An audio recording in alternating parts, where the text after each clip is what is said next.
So if you look at this team right here, we have me, the Tracer, on the right side into two Stealthies. Because they have Valera and Zeratul, because they just really don't like me.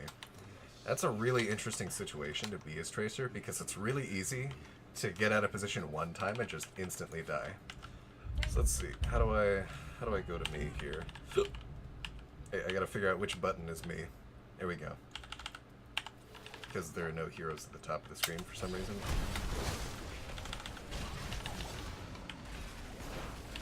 Okay, so if you'll notice, the first minions... Let me see, no, the first minions already got there. Weird thing is that it's so much better, but I can't explain it.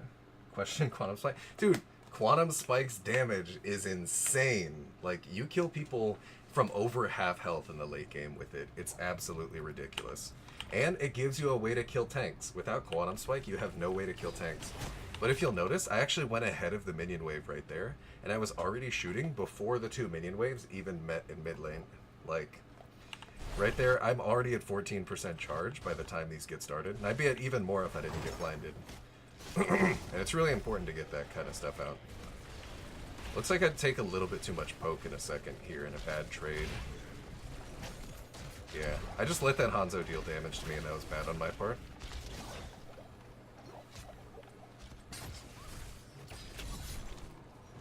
So there I got caught on the rotate by the Valera because nobody was heading top lane. Zeratul just snipes me. Feels bad. I definitely took a dangerous rotate though. Like after Valera was on me, I should have realized that that was too aggressive to go there when Zeratul could have jumped me. So I could have gone over to the right here and I would not have died. There would have been 0% chance I'd die there. So misplay on my part, the rotation. So here, if you'll notice, me hitting that minion wave right at the start of the game pays off this game actually. I'd completely forgotten about this. I haven't watched this game at all since I played it. Okay, so look here. I have yet to throw a pulse bomb, I think. Yeah, I have yet to throw a pulse bomb. And then me hitting those two waves means I get it right here. Like me just starting right out of the gate. I get a bomb right there, and then immediately comes into play helping us get the Hanzo kill. So now I'm on the Giants. I think this is one thing a lot of teams don't really do well enough. And it's just taking the camps as soon as they spawn. It's not really as viable of an option on a map like Infernal Shrines. But on a map like this, like on pretty much any other map, you want to be taking those camps about as soon as you can. Let me see. So we take this camp right here. I probably make sure we don't miss any mid-soak. Yep. Oh, I know what's about to happen actually. I remember this play. Check this out, guys. Hold on. Let's rewatch this from the start. From the top, normal speed. All right. Okay, so I'm just clearing in wave. You know, just safely getting soak. I'm trying to not let this Hanzo harass me for free. Zeratul gets on me, so I blink away to dodge his spike. So now I'm shooting him. I'm staying on him. Hanzo has a really late reaction, but even if you reacted instantly, I don't think they could do anything about it. Let's go ahead and take a look at Zeratul. Which one is... There we go, Zeratul. If you notice, I'm going in on Zeratul because everything of his is off cooldown. He blinked out. He already queued. We saw him miss that Singularity spike on me. There's nothing he can actually do, and I know that he's low enough that a bomb, melee, and one magazine will kill him before either of them can do anything about it.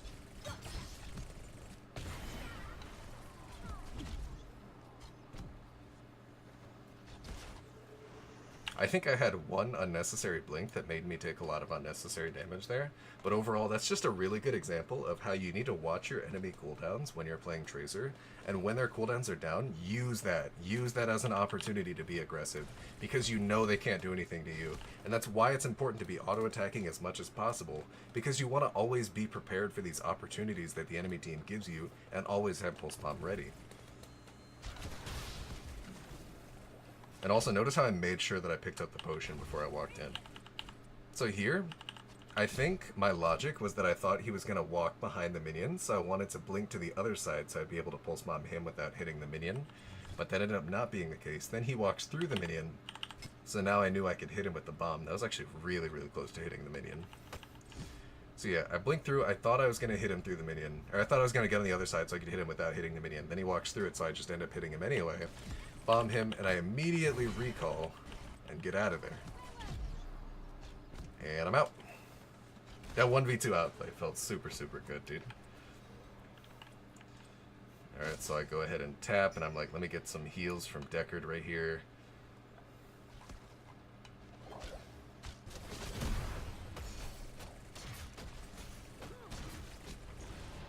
And again, I know this Johanna can't do anything to me, so I'm just free hitting her. Like, what is she actually gonna get done? And again, same thing with Stukov. I bet you I walk up and I harass him in a line like this until just before tower range. Oh no, I got silent. I got hit with his W. That's kind of annoying.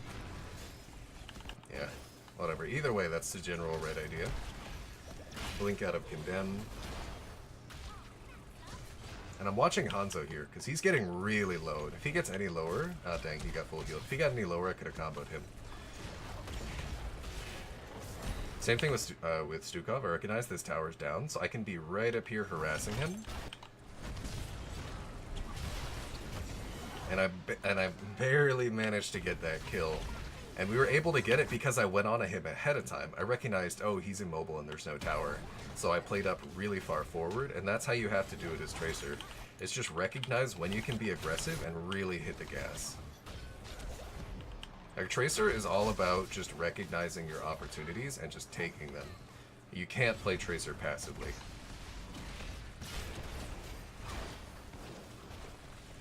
Walk back at that globe. I think I die here. Yeah. That was just me being really dumb and just staying forward even though my team had walked away. Like, I just didn't notice my team leaving, so I got out of there. Okay. Let's see. So I know my teammates got it from here. I can just sit on these potions.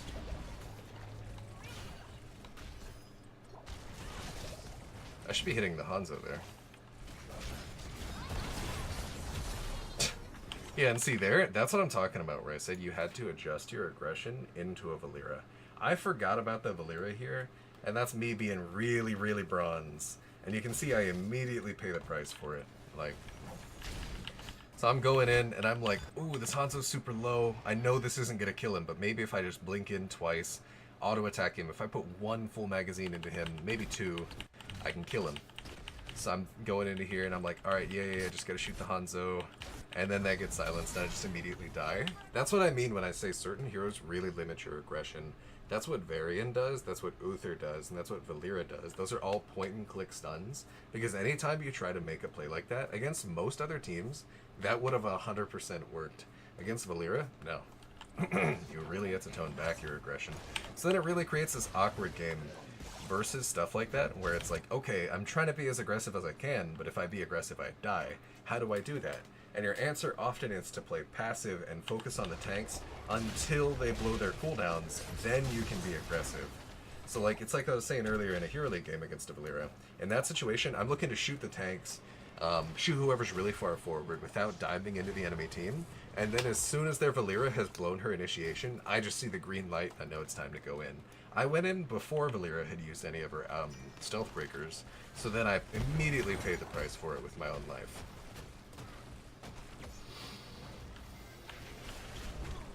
Again, same thing here. I can't really chase because there's a Valera, so I back off. I knew that I could go for that initial damage because I had just seen that they took that camp, and I could safely infer that Valera was on it because I saw Stukov and I saw Johanna. So then even if Valera was here, they wouldn't have enough follow-up to kill me because one of their damage was on that camp.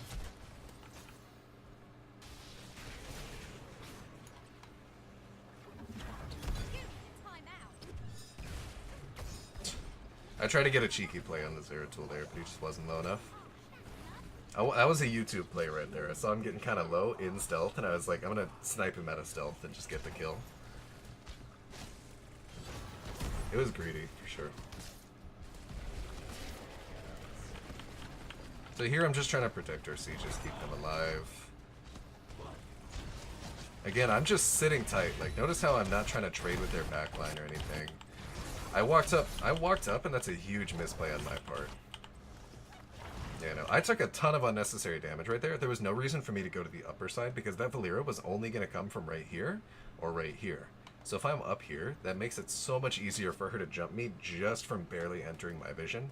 Whereas if I stay in the middle of the lane or towards the bottom, that's not going to happen. Huge misplay on my part right there.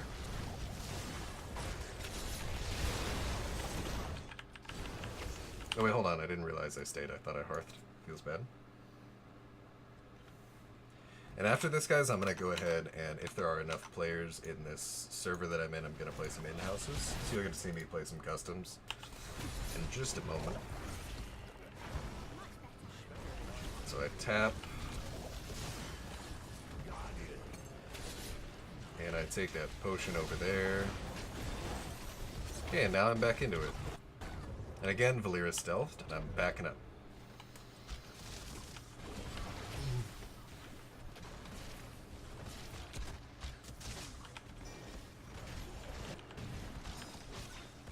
Okay, just routine play, follow up on the Gorge.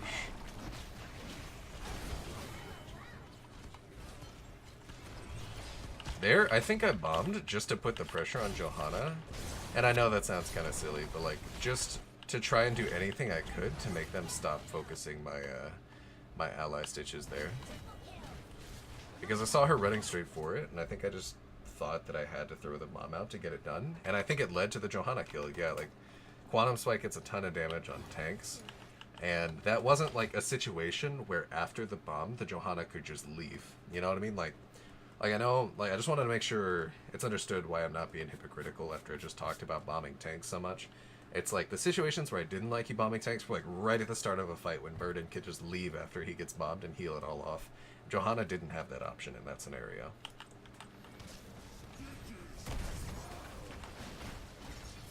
Let's see, we're just clearing out the objective, getting the 4th damage. We're going straight over to mid-fort. I took Ricochet here. So you can see my build. Not a huge surprise. Pole Strike, Untouchable, Bullet Time, Quantum Spike, Ricochet. And I know you might be thinking Untouchable into double stealth, that's kind of crazy. But like I mentioned earlier, as long as you're actually not playing too dumb, it's really easy to keep Untouchable stacks, even into double stealth like that.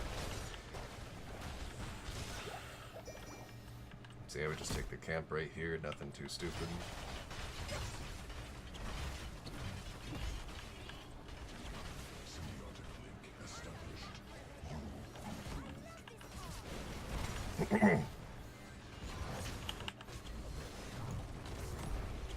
Not too much to talk about right here, just my stitches making plays like always.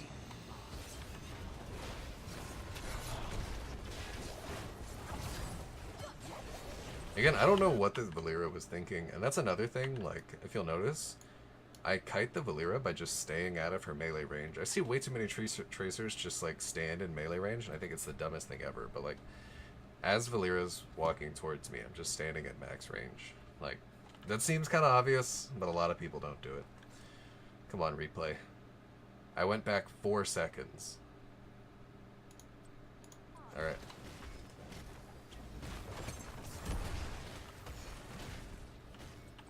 Let's see, Stitches makes plays. Follow up on the Stitches. So Valera could have escaped here, I'm pretty sure. So she tried to follow up on her team engaging, I get that.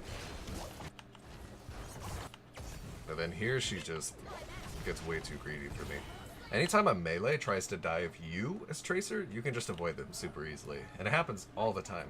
Just kite them around.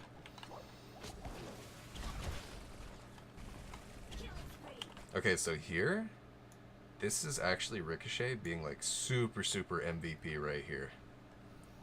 I remember this play, actually. I remember being super hyped over it, because every time you get a Ricochet play, specifically Ricochet just getting a kill for you, feels so nice. So I see this Hanzo right over here, right after I blink in, and I'm like, okay, I have 2 blinks. If I can get a 3rd from hitting stuff in front of me and using bullet time to regen blink faster, then that 3rd blink will put me on him.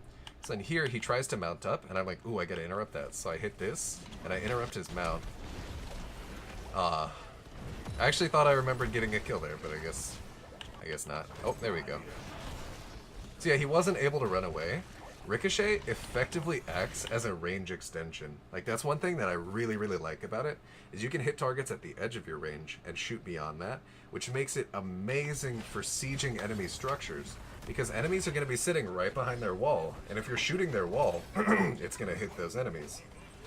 Let me see.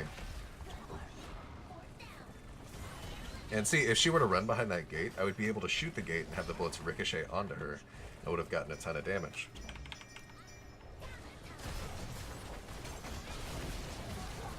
So next time we get in a team fight, watch how many of these red crits just pop up, because those locked and loaded crits bounce as well, and it's absolutely insane.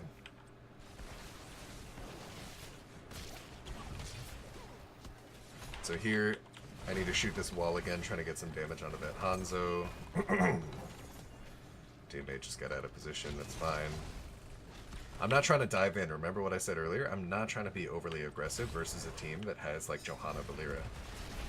Because next thing I know, I could be getting CC'd. I blink away right before this Valera hits me. I'm trying to make her just dive me. I went for a really cheeky bomb. I remember telling the stream this. I was like, guys, my spidey senses are tingling. And I just, like, chucked the bomb into the smoke bomb and managed to hit her perfectly. It was a really stupid play right there. Like, don't think that was a good bomb. It was just for the memes.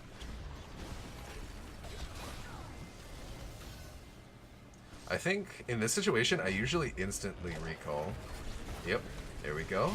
Because a lot of times people are going to throw stuff at you right as soon as you get out of the CC, and recall makes you disappear for a second, so I was doing. And notice how when I get out, I'm still attacking, but I'm not, like, running all the way out. Although at this point, I'm too low to actually do anything, so I do just straight up leave.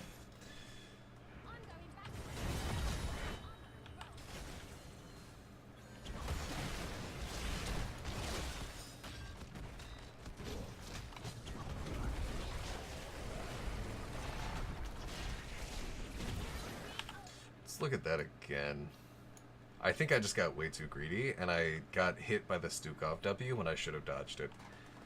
Like, that just goes to show, like, you can only be as aggressive as your dodging skill allows. And, like, the better you are at dodging things, the more aggressive you can be.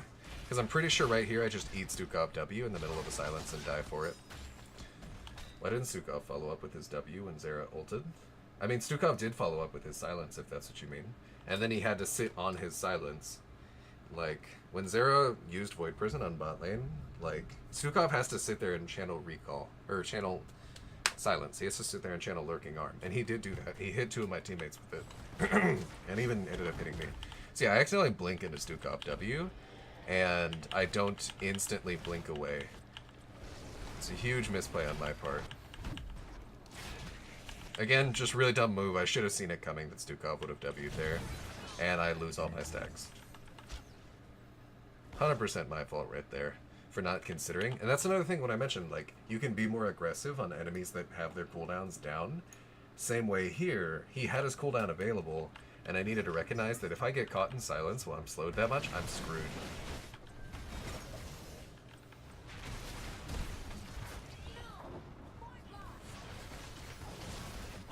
Okay, let's see.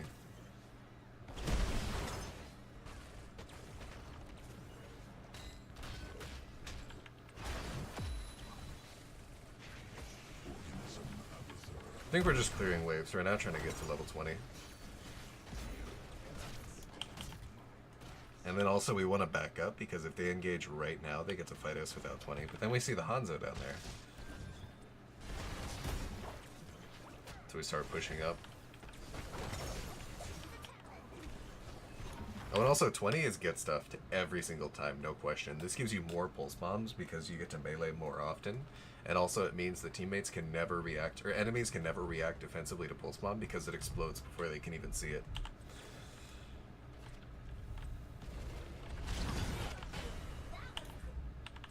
What did I do?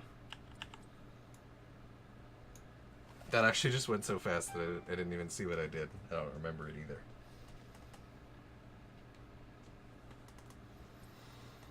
Alright, let's see.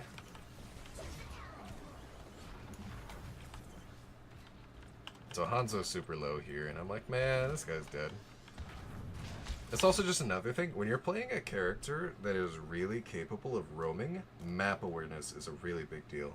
I remember, I think it was Faker in League of Legends that said people should play Ryze when they're looking to learn mid lane. Or no, Twisted Fate. People should learn to play Twisted Fate when they're playing mid lane because Twisted Fate has a teleport for an ultimate, which is super, super impactful, but you need to always be aware of what's going on around you. And that's what's going on here with Hanzo. I just went in, I've dropped a pulse bomb on him, meleeed, and jumped out. And if I didn't have good map awareness, we wouldn't have that kill. Like, map awareness is a huge deal on Tracer, especially because even when you're not ganking other lanes, you can only be aggressive on the lane you're in if you know that it's safe. And an easy way to know that it's safe is when you see that the enemies are in a different area on the map. And in order to do that, you need to watch your map. Let's see. Again, here I recognize that Balira's mid and Hanzo's dead. They have no way to punish this, so I'm just sitting here free shooting the Johanna, getting some more pulse bomb charge. Like, I just killed Hanzo with it, and I'm already over halfway there. People don't realize how big map awareness plays into playing Tracer.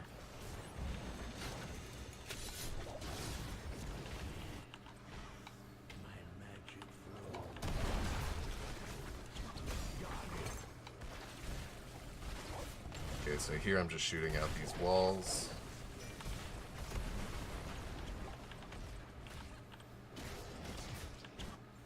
It actually got us a lot of extra value, because now this temple shots go straight onto the keep, rather than having to go through the gate first.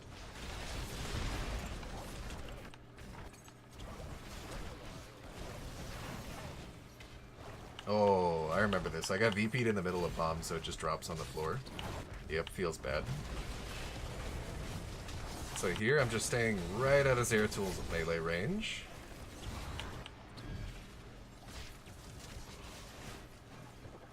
And he almost gets away, but my MVP Deckard Cain manages to secure it for me. And then this game's over at this point. So there's definitely a lot I could have done better. Overall, that game was a good demonstration, though, of exactly how you need to be aggressive when you spot a weakness in the enemy team.